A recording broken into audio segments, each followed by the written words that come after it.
Yeah, I want to get on with something a little bit different because, how I read somebody, basically, Marc Faber. That guy, I think, does give a shit more so than most people that have money. He gives a crap about the middle class more so than most people that have money. And, he's over 25% invested in gold. He's not actually doing it because if it's a major speculative bet. He states, why is he doing that gold? Because he's afraid of a major collapse in the financial system at some point in time. Just there's so much money printing, there's so much debt, they just keep piling more debt, and that's the game because it's like, the loan sharks come up with the money for nothing and then they got you or a country or a corporation or whatever the hell it is in debt, right? So, the game is he's got the gold because he's afraid of a collapse, and he's got a physical gold, and it's in different countries. But I'm going to say this, people with money, it's not like they're totally, well, they are pretty heartless. They can be pretty heartless. They are, different sides to people.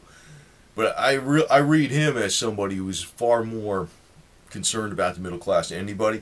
But you have to remember with Marc Faber, he was somebody who made money by doing things that other people thought was not the right move, but he picked that as the right move because, in other words, people, he predicted a lot of market crashes and all that type of stuff. We all know this, but the thing is, that tells you something that he's telling people, or he says stuff, and he said it ahead of time, what may happen. He told everybody. He didn't keep the secret to himself. Like, in other words, he thought the markets were going to crash in October 87 or whatever. He didn't, people were laughing at him like, oh, yeah, it's not going to happen. He didn't keep the secret. He was telling people. He warned them. And he's got gold today because he's afraid of a systematic major collapse of the whole thing at some point in the future that might happen. A lot of times when he says something might happen, he's pretty good at it. It probably does happen. The odds are in his favor. He's not 100% correct every time because nobody is, right? But, so, I'm going to say this. Right now, with the price of silver dropping the way it is, you want to go buy some? Go ahead. You might buy some online. I don't know, if it's 27, it's going to go to 26. Every time, this is the deal. When it's going down, you got the people that say, they start predicting it's going to go down more. When it's going up, they predict it's going to go up more. If it goes up to 40, you're going to get a gazillion people telling you it's going to go to 50, and maybe it will go down to 30. If it goes down to 26, you're going to get a zillion people saying it's going to go down to 18, 22, 15, and it might not. It might just bounce right back up to 30. Those kind of people, they don't help you. But I'm going to say it's pretty cheap right now, and it's only going to go so damn low because even though they can manipulate it paper-wise, what's going on with the mines? The mines are going broke. It's like, they got to actually physically dig it out of there using machinery and fuel and people.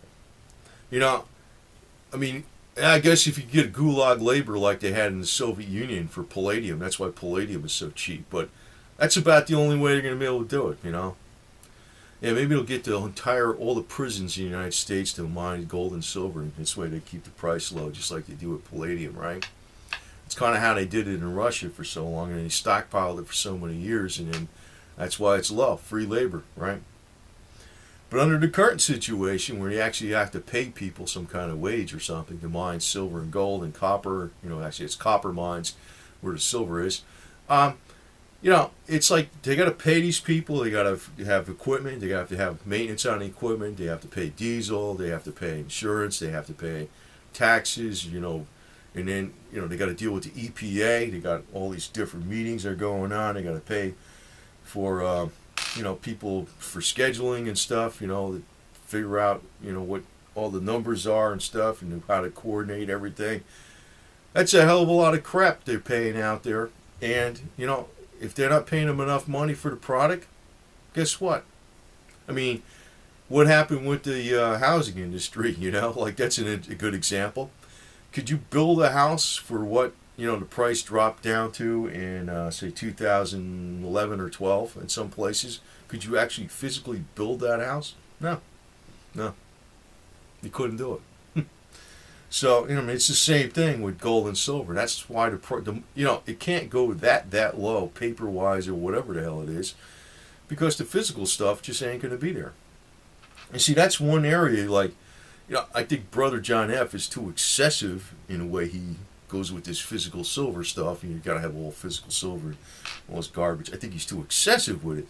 But basically, I'm going to point him out because I don't think he's all wrong on shit. Because he has but it's like, how the heck are you going to get it out of the ground if you're not paying enough money?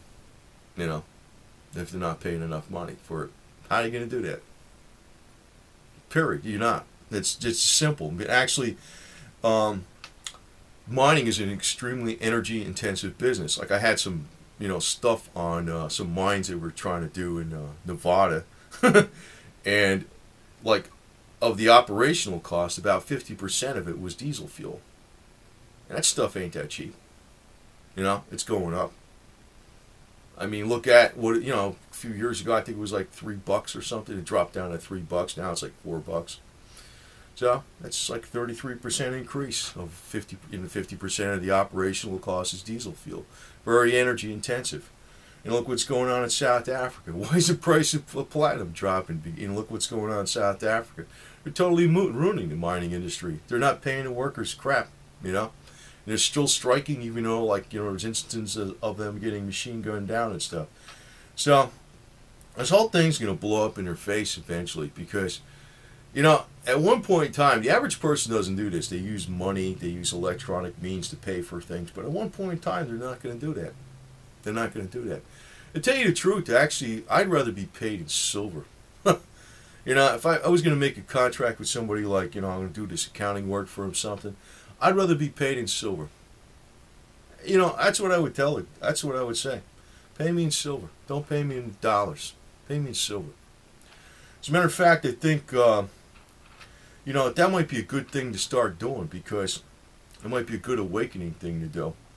Because right now, I'm a little bit resentful of the toilet paper money type system because it doesn't really reflect your real money. And I guess, the only way to break that is to do it a piece at a time. You're not going to be able to snap your fingers and do the whole thing at once. But, if you say, you're going to do work for somebody, say you're doing, I don't know, maybe you're doing carpentry work or something, I'll give you a discount if you pay me in silver. Might be an idea that, it could start. Because actually, you don't need too many people jumping on a bandwagon to actually get this ball rolling. That might be an idea. Might be a good sales pitch too. Because say you're like a carpenter and there's not too much business out there, or you're a roofer or whatever it is, and you can say, hey, pay me in silver, and I'll give you a discount on your roof, or when I do your roof, and you're doing a re-roof, and it's like $5,000, I'll cut it down $500 if you pay me in silver. So. That might not be a bad idea, especially if you're one of these people adding to the pot all the time. So, anyway, I'm going to sum this up though. Marc Faber is he's giving you straight scoop. Now I know Max Kaiser, man, we already figured that out a while ago. Actually, I was pointing some of this stuff out before, and a lot of people were hammering the crap out of me for pointing out that, buy silver, break J.P. Morgan, and Max Kaiser with his coins, he was still selling for $50 on a pop or some garbage on the internet, even after silver dropped to 33 spot ounce. And I was like, I pointed this stuff out. And a lot of people, it was 50-50. Some people were mad, some people thought, but now it's most people recognize, they don't want to listen to that guy too much. That's what it seems like to me, anyway. But the thing he's pointing out right now, he's pushing right now, is Bitcoins. And Bitcoins, I think that's going to be a major bubble. Big time. Because he's in on it, for one. But if you look at the curve, it's parabolic. And he's telling you, it's going up, it's going up. It went from 83 to 100. Hey, it might go to 200, 300, 400, 500, 1,000. Who the hell knows? But for it to go that high, somebody's got to buy it. And you get old Max Kaiser telling everybody to buy it. So, he'll be out. See, what's going to happen eventually is Marc Faber is going to be correct. There's going to be a problem. There's going to be more scares into gold and silver. It's going to go way up, and then it's going to start going parabolic. That's where we're going to see the guys like Max Kaiser back show up on the scene again, and guess what? You should be selling then. And see, that's where I disagree with Brother John F., because I don't think the U.S. dollar is going to oblivion. But, I'm going to tell you this. You're not going to, take nobody who, I think, I'm dealing when I'm talking to people here, most people don't have, a lot of money. They're thinking about getting a lot of money, from silver and gold. But if you sold your silver and gold, nobody who has money or has a business keeps their money in cash. They reinvest it. They're always keeping their nose out for where the next move is. And they realize not to get too emotional, because if you get too emotional, you're thinking, oh, I'm going to get this, I better jump on that. That's how you freaking screw up. Be patient. Be patient. Be careful, and it's almost like a little boring. Sorry about that, but that's what it is. It's like, that's another cardinal rule. Investing is not exciting. It's actually, if it's exciting, you're probably doing something wrong. But, Marc Faber is going to put his words, he's still buying gold. He's actually giving you the correct advice. He keeps adding a little bit more. At this kind of price, if you can afford more silver, get a little more silver. I just bought some at 28 and online. I'm not buying any more. But, hey.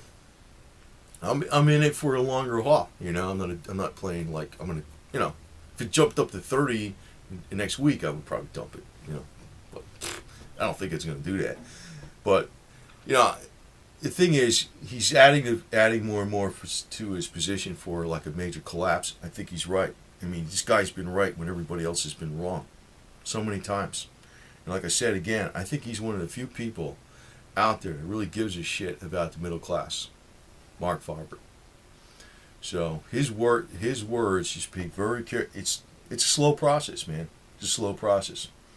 But don't touch bitcoins, and the housing market looks like something's going to collapse again in there. I know it was Fabian for Liberty was talking about that, get in on the housing market, because I realize Obama is actually getting everybody to buy that did not qualify, getting them he's pushing lenders to get people who are not qualified to buy houses. So he's creating another damn bubble. That's how you make money. You get schmucks to invest in some shit that's not worth as much, right? But I'm a straight shooter too, man. So I'm going to say right now, I don't think silver is going to drop to some crazy ass price, because the mines aren't going to be able to make the stuff. They're going to lose money. They're losing money now. So keep doing it, they're not going to have any silver. Then if people want it, price got to go up, right? So anyway, stick with Marc Faber, the guy who gives a shit.